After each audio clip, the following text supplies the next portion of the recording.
ఈరోజు ప్రవాస భారతీయులు, అక్కడ ఉన్న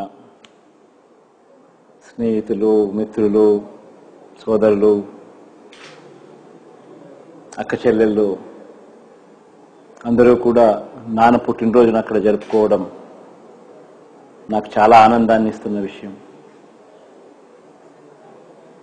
ఆ ఆనందాన్ని మీరు ఆనందంలో పాలు పంచుకోమని చెప్పి నాతో ఒక మెసేజ్ కూడా కావాలి అని చెప్పి అడుగుతున్నారు.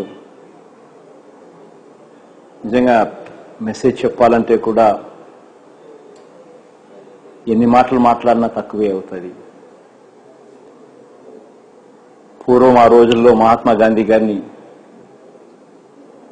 మెసేజ్, దేశానికి మెసేజ్ ఇవ్వండి, నేషన్కి ఒక మెసేజ్ ఇవ్వండి అని చెప్పి ఆ రోజుల్లో అడిగినప్పుడు మహాత్మా గాంధీ గారు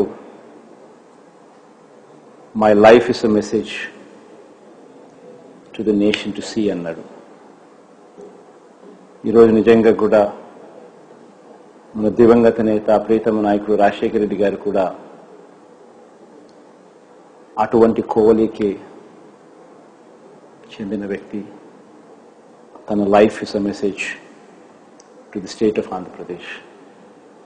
మనమంతా కూడా తను చేసిన పని నుంచి, తను లీడ్ చేసిన లైఫ్ నుంచి, తను ప్రేమతో పలకరించే పిలుపు నుంచి చాలా నేర్చుకోవచ్చు. మనమంతా కూడా, నేను తన కొడుకుగా చాలా నేర్చుకున్నాను. తనను ఒకసారి పలకరించిన వ్యక్తి, తనతో మాట్లాడిన వ్యక్తి కూడా తన ఒక్క పలకరింపులోనే చాలా నేర్చుకోగలుగుతాడు, నేర్చుకున్నారు కూడా.